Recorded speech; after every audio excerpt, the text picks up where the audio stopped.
Forget the apple and the talking snake you saw in Sunday school, because the true story of Eden is built on a shocking 3,000-year-old mistranslation that changes the entire Bible.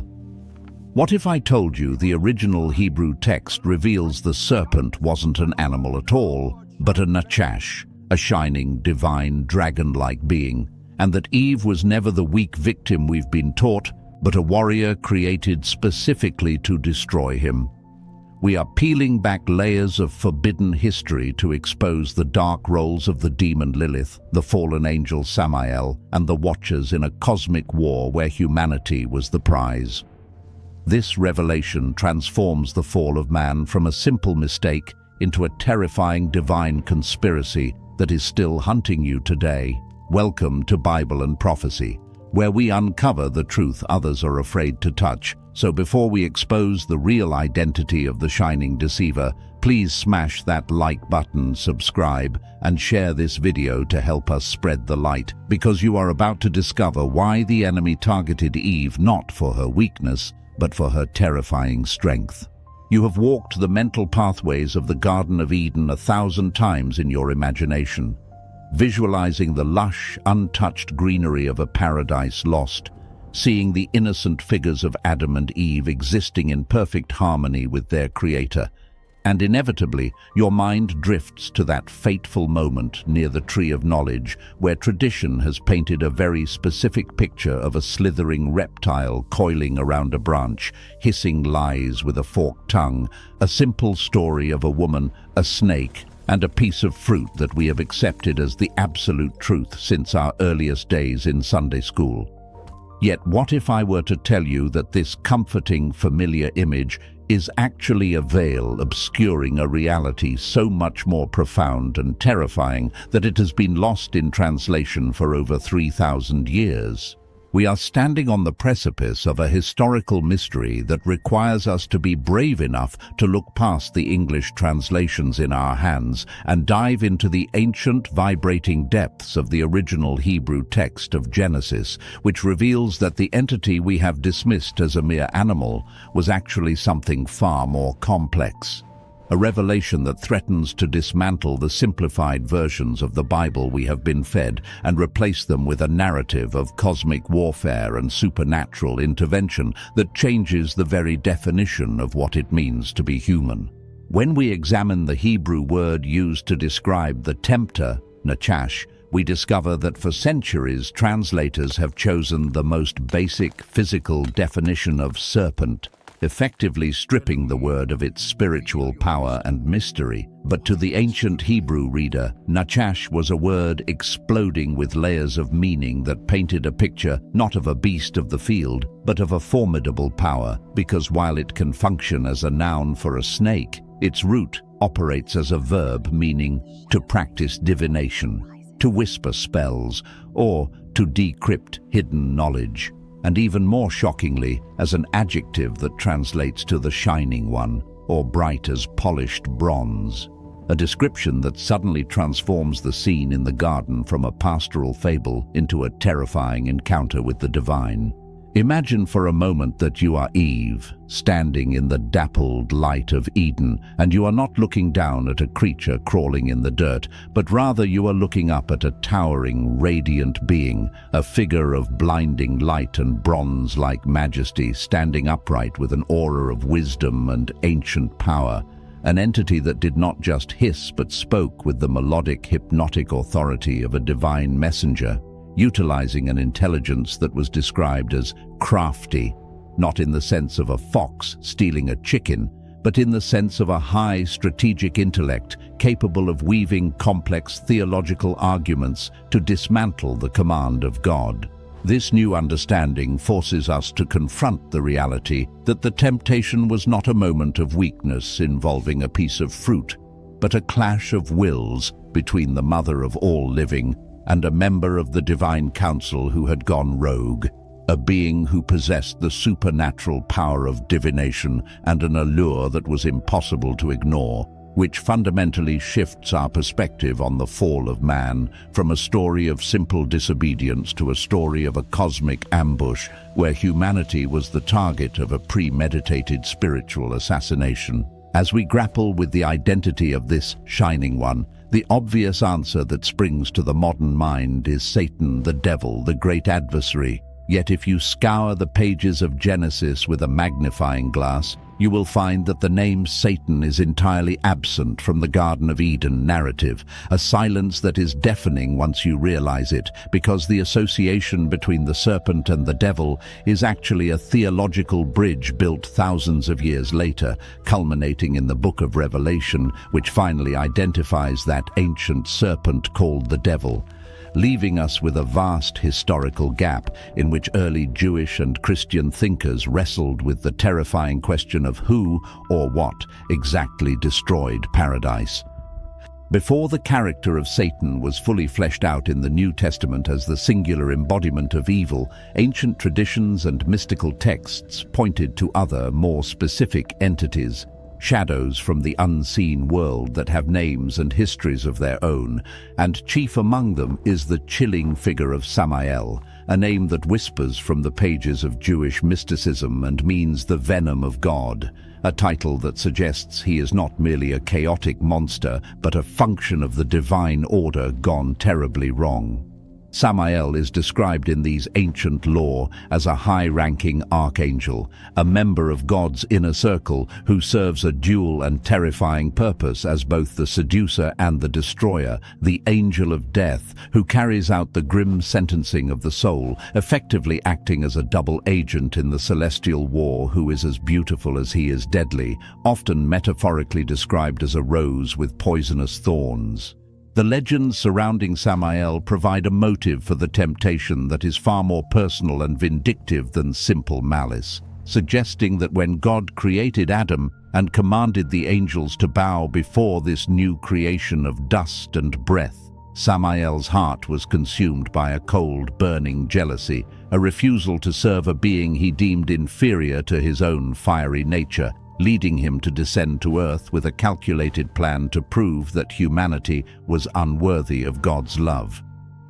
In this version of the cosmic drama, Samael did not just stumble upon Eve. He hunted her, utilizing the form of the Nachash, or perhaps riding the serpent as a vessel to project his shining, hypnotic influence, acting as the puppet master behind the scenes to orchestrate a tragedy that would sever the bond between God and man forever. Some apocryphal texts, such as the Apocalypse of Baruch, take this narrative to an even darker extreme by claiming that Samael himself planted the tree of knowledge in the garden, turning the forbidden fruit into a trap laid by a rebellious archangel, a celestial landmine designed to destroy the innocence of God's children, which implies that the Garden of Eden was never just a playground, but a battlefield where a jealous older brother sought to destroy the younger favorite through deception and spiritual sabotage. This perspective transforms the fall from a story of human failure into a story of divine conflict, where Eve was not merely tricked by a talking animal, but was outmaneuvered by a being of immense power and intellect who used his shining appearance to mask the venom of his true intentions, leaving us with a profound warning that echoes through the ages to our modern lives, that the greatest temptations we face will never appear as ugly or obviously evil, but will always come to us disguised as wisdom, light, and progress, just as the Nachash appeared to Eve in the broken perfection of the beginning. He was not done burning with envy for Adam. For in the grand design of this cosmic tragedy, Samael disguised himself as the serpent to tempt Eve in an act of cosmic revenge served cold, painting him not merely as a fallen angel, but as a complex figure straddling the razor-thin line between the divine and the demonic, a dark mirror of Adam who, according to some ancient texts, even had his own demonic partner named Lilith. And understanding this matters deeply because Samael's story adds profound layers to our understanding of temptation and sin, showing us that it is not just about breaking arbitrary rules, but about navigating powerful cosmic forces and divine rebellion where the line between good and evil is terrifyingly blurry, reminding us that temptation often wears a mask that looks shiny and benevolent at first glance while venom waits beneath the surface. a lesson that feels more relevant than ever in our modern world of hidden agendas and fake news, where we are challenged to look deeper and question the poison hiding in plain sight. But what if I told you that the identity of the serpent gets even more personal and disturbing, leading us to ask a question that sounds impossible? What if the serpent was actually Adam's first wife?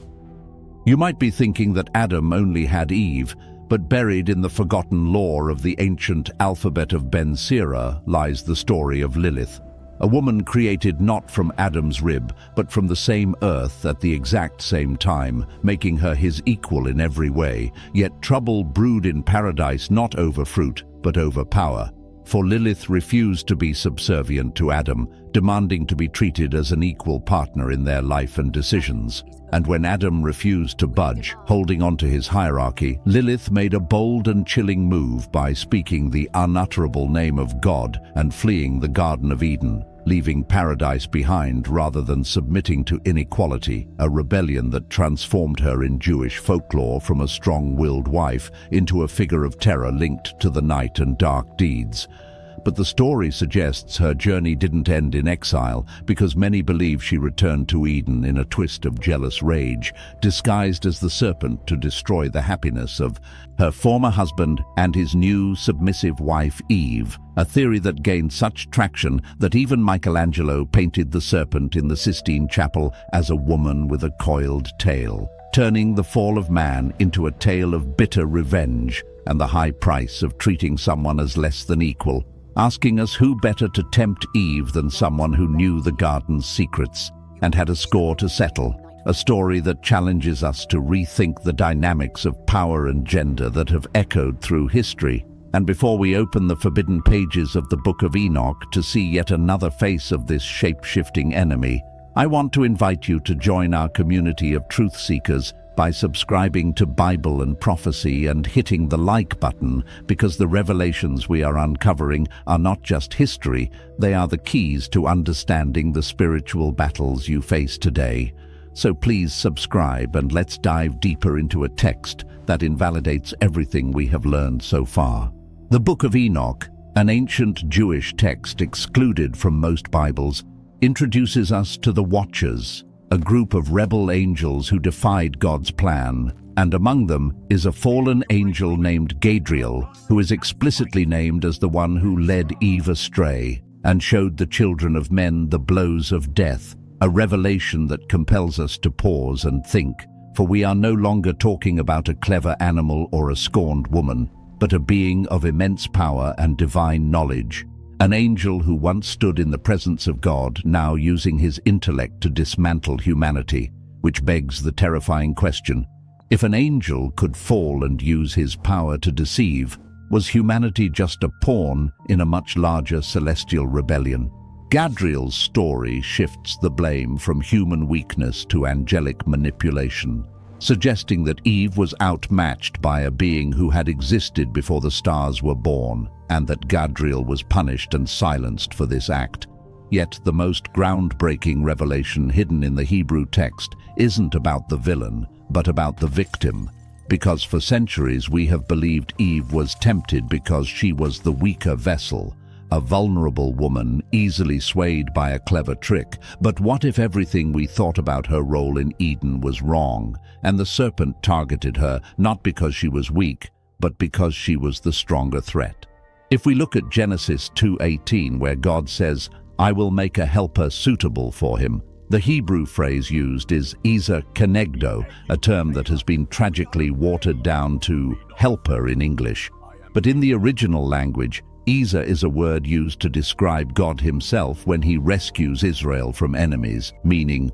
warrior, rescuer, or vital power, while Kenegdo means equal to or corresponding to, which paints a shocking new portrait of Eve not as a servant or a sidekick, but as Adam's warrior partner, a rescuer created to supply the strength that Adam lacked, implying that she was the final crowning masterpiece of creation, the strongest line of defense in the garden. And this changes the entire strategy of the serpent, because if you want to destroy a kingdom, you do not attack the weakest peasant, you take out the strongest warrior. meaning the serpent went after Eve specifically because she was the Ezer, the spiritual protector of the alliance, and he knew that if he could compromise the warrior, the man would fall shortly after. A realization that flips the script on misogyny and empowers us to see that the enemy attacks you where you are strongest, targeting your potential and your destiny just as he targeted Eve's strength,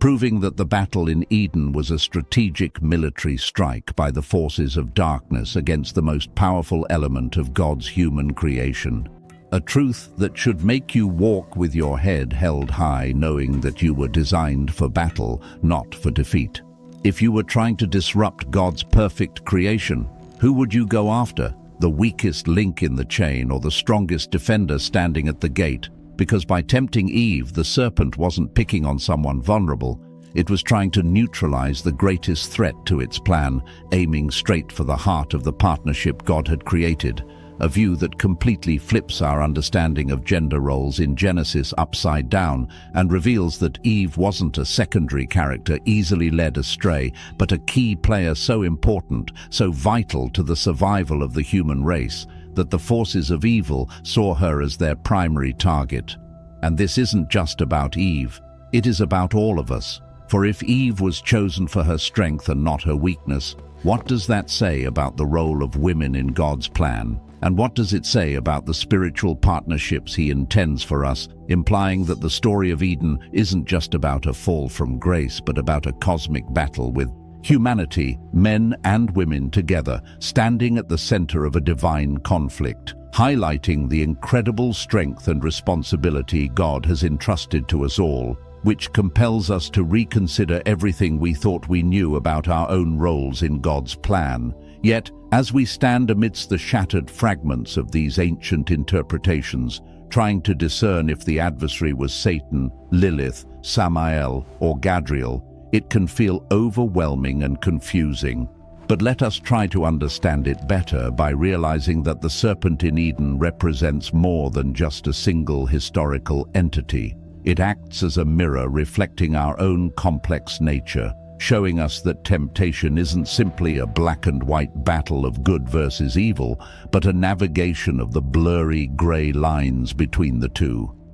For when you think about your last difficult decision, perhaps considering a white lie to avoid hurting someone's feelings or remaining silent when you should have spoken up to protect your peace, in that moment, you weren't just deciding about one isolated action, you were shaping the very essence of who you are. Echoing the wisdom of philosopher Immanuel Kant, who once said that in law a man is guilty when he violates the rights of others, but in ethics he is guilty if he only thinks of doing so. A profound insight that highlights how our inner struggles define our character long before our actions ever manifest in the physical world, revealing that the serpent offered Eve knowledge but at a terrible price. Yet this complexity is actually a strange and hidden gift because it gives us the power of free will. For if every choice was clearly marked as right or wrong with no ambiguity, we wouldn't really be choosing at all. We would just be robots following a program. But God desires love and loyalty, which can only exist where there is the freedom to choose otherwise, meaning that good and evil aren't simple opposites, but often two sides of the same coin, where every good action has the potential for harm if done with the wrong heart, and every bad mistake might lead to redemption if we learn from it, which doesn't excuse bad behavior, but challenges us to understand the full picture of our spiritual walk, transforming our moments of temptation from sources of shame into opportunities for growth, chances to learn about ourselves, test our values, and become stronger warriors. Just as Jesus himself faced temptation in Matthew 4:1, where he was led by the Spirit into the wilderness not to be defeated, but to be tested. And he didn't just resist the devil, he used that moment of pressure to affirm his values and clarify his mission, showing us that we can do the same when temptation knocks on our door, facing it with courage and wisdom, asking ourselves not just, is this wrong, but what kind of person do I want to become? Remembering that you are not just deciding about one action, You are writing your life story where each choice is a sentence, and each day is a paragraph. And the question is, what story will you tell the world and your creator? An understanding that is freeing but also deeply challenging, because it means we can't blame our mistakes on outside forces anymore. We can't simply say, the devil made me do it, or the serpent tricked me. We must own our choices, both the good and the bad. For this is what it means to be truly human, to stand in the gap between impulse and action and choose the light. So the next time you face a difficult decision, pause and consider the deeper implications, realizing that you are defining your character, shaping your future, and impacting those around you. For without these moments of temptation and struggle, we would remain innocent but ignorant, never truly knowing the depth of our own strength. So embrace the complexity of your choices, use them as catalysts for personal growth, and remember that every temptation you face is an opportunity to strengthen your character and clarify your purpose in life, because understanding these ancient stories isn't just about history or theology, it is about protecting ourselves today. For the serpent was smart enough to target Eve because she was strong, and guess what? Those same evil forces are still using the exact same clever tricks on us right now, masquerading as light, as progress, as shortcuts to happiness. And here is something truly mind-blowing to consider. The same traps that were set in the Garden of Eden 3,000 years ago are being used to catch people like you and me today, exploiting our desires for knowledge, for power, and for autonomy. And it is crazy how nothing has really changed in the enemy's playbook, which makes you wonder why you keep falling into the same patterns, or why certain temptations feel impossible to resist.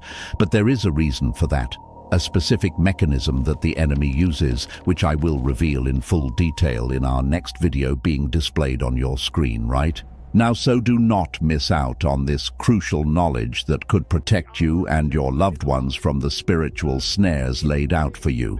Click the video on your screen right now to continue this journey with Bible and prophecy, for your spiritual safety and the protection of your destiny might depend on what you discover next.